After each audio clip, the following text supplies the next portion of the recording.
kasus yaitu Warung Madura dengan perbandingan Indomaret yang mematikan 24 jam. Disclaimer sebelumnya, untuk observasi ini atau research ini saya menggunakan digital, bukan observasi langsung. Jadi saya ingin mengambil informasi dari internet.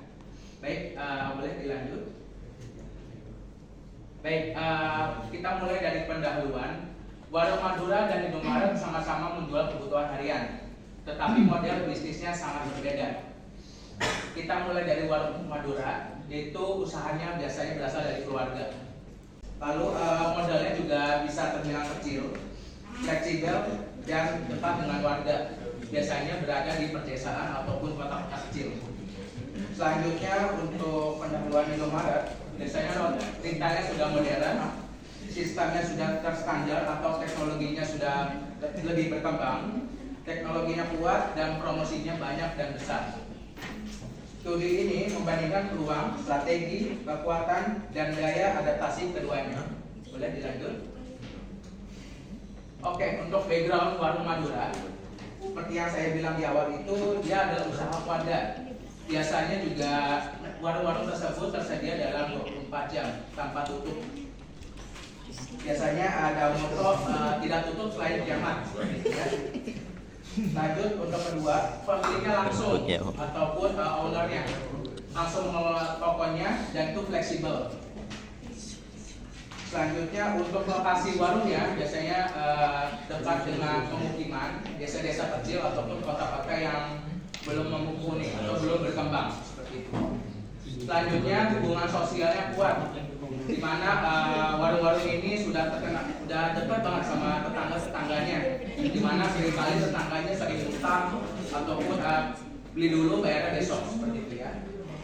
Selanjutnya adaptif terhadap perubahan harga dan kebutuhan pasar.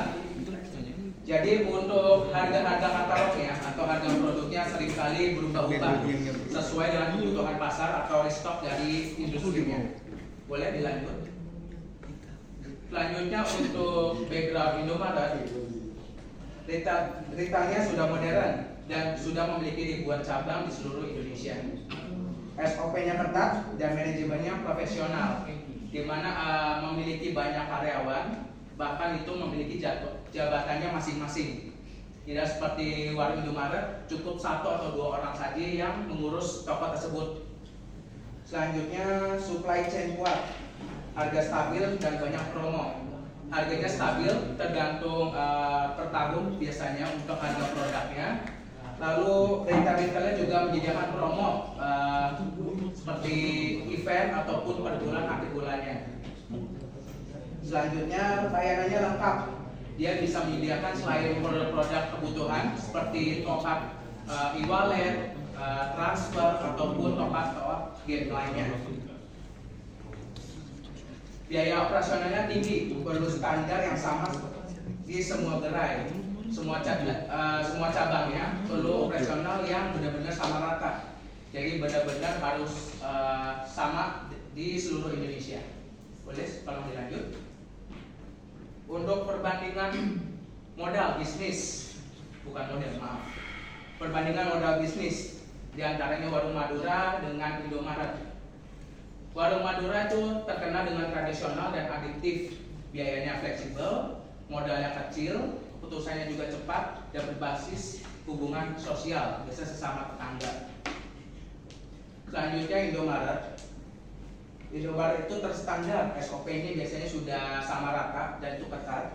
Teknologinya juga sudah berkembang, di mana kasirnya biasanya sudah menggunakan komputer. Beda dengan toko-toko yang menggunakan manual hitung dengan kalkulator. Skala juga sudah besar, cabangnya banyak, dan merek-merek produk juga sudah terkenal di sekitar kita. Jadi Indomaret itu kesimpulannya modern dan terstruktur. Boleh tolong dilanjut? Analisis SWOT. SWOT itu mungkin yang belum tahu adalah tentang kekuatan, kelemahan, keuntungan ataupun ancaman lain-lainnya dalam perusahaan atau usaha, maaf. Kita analisis SWOT bagian dari Warung Madura, di mana kelebihannya itu operasionalnya murah, dekat dengan pelanggan, dan juga biasanya 24 jam. Lokasinya juga di desa-desa ataupun kota kecil. Kekurangannya biasanya untuk pembayarannya seperti yang saya bilang manual, tidak ada setoran digital, lalu harga rentan berubah-berubah, produknya juga terbatas, jadi produk nggak bisa selalu ada setiap hari. Jadi biasanya kalau di warung itu kali biasanya minta dulu, besok baru ada. Terus juga jarang adanya promosi, harga selalu tetap dengan harganya seperti itu. Keuntungan belanjanya bisa mendadak, jadi kalau kalian tengah malam lapar nih mau beli Indomie, langsung aja ke warung-warung terdekat kalian daripada harus jalan ke minimarket. Lu nggak mau gue video ini? Pertumbuhan di area kos dan adaptasi cepat. Lalu untuk ancamannya ataupun ancamannya yaitu ekspansi minimarket, di mana warung-warung ini kalah dengan cabang-cabang minimarket yang terlalu cepat untuk berkembang. Lalu pemerintah juga mengaturkan zonasi di mana biar warung itu tidak berderetan seperti Indomaret dan Alfamart. Yang biasa kalian jalan dikit sudah ketemu Indomaret, jalan dikit sudah ketemu Alfamart. Lalu sama untuk yang terakhir persaingan antar warung, di mana saling beradu harga produk, beradu keuntungan. Selanjutnya analisis SWOT untuk Indomaret. Kelebihannya supply chain kuat, jadi supply-nya selalu ada, selalu terordinir. Promonya banyak, apalagi biasanya di akhir bulan, biasa kalian beli 2, diskonnya lebih murah harganya. Layanannya juga lengkap, jika kalian butuh seseorang menanya produknya di mana, biasanya langsung dikasih tahu. Brand-brand produknya juga besar, sudah terkenal. Jadi nggak usah takut itu barang sudah BPOM kah, sudah punya hak kah, seperti itu. Lalu untuk kekurangannya, operasionalnya mahal untuk pemilik Indomaret. Dimana mahal karena sudah banyak cabangnya dan itu harus terstruktur SOP-nya. Harganya kurang fleksibel, dimana kalau kalian benar-benar butuh, harganya pasti akan lebih mahal. Beda dengan warung-warung, bisa kalian bisa tawar harganya. Kompetisi antar cabang, Indomaret juga punya lebih tepatnya musuh, yaitu Alfamart atau saingan. Terus untuk keuntungannya itu sudah digitalisasi dan e-commerce, di mana kalian bisa mengenal, artinya Indomaret itu ada kurir, bisa mengantar ke rumah kalian masing-masing tanpa harus kalian ke minimarketnya langsung. Itu sudah bisa online. Selanjutnya pembayaran digital, jadi kalian nggak mesti pakai cash lagi untuk pembayarannya, sudah bisa pakai kris, ATM ataupun pembayaran di wallet lainnya.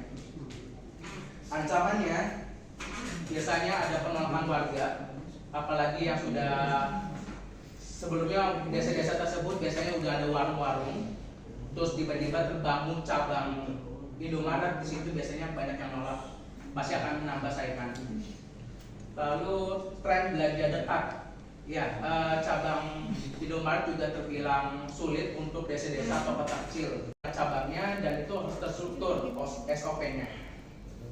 Harganya kurang fleksibel, dimana kalau kalian benar-benar butuh, harganya pasti akan lebih mahal. Beda dengan warung-warung, bisa kalian bisa tawar harganya.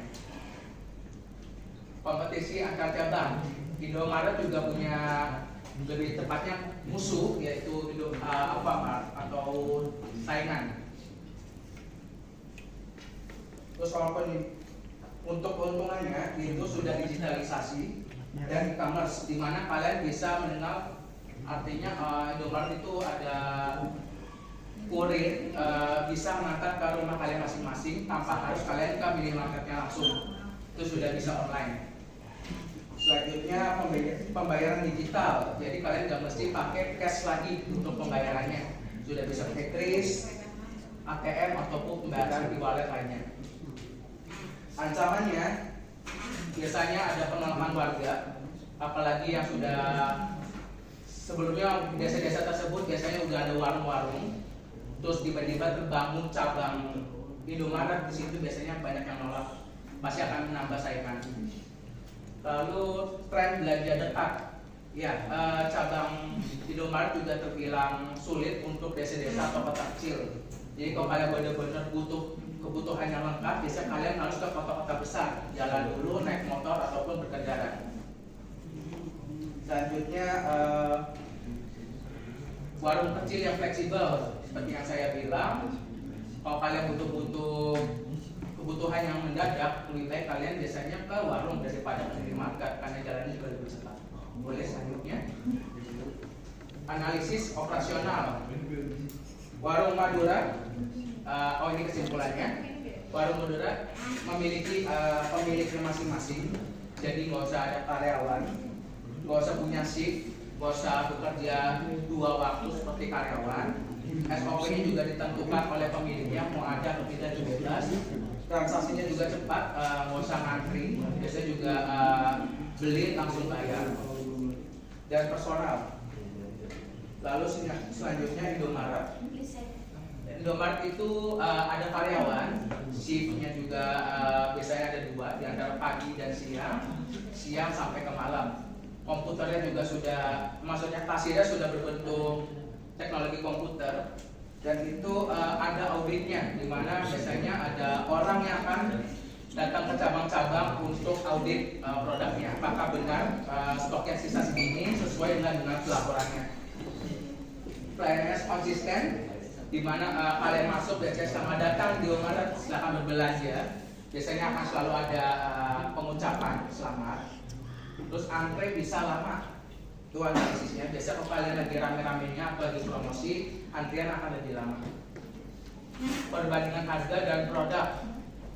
Harga warung Madura harganya fleksibel. Produk kebutuhan juga bisa dibeli dengan secara mendadak. Kalian juga bisa tawar-menawar kalau misalnya barangnya terlalu mahal.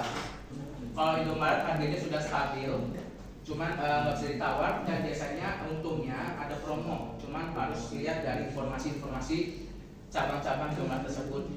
Produknya juga lengkap, diantaranya ada frozen food, kosmetik, ataupun layanan keuangan. Selanjutnya studi kasus perilaku konsumen. Pelanggan warung muda biasanya itu dari tetangga-tetangga ataupun warga sekitar, anak kos, pembeli kebutuhan yang mendesak, pembeli yang butuh fleksibilitas, atau biasanya lebih kasarnya utang dulu deh, besok baru bayar.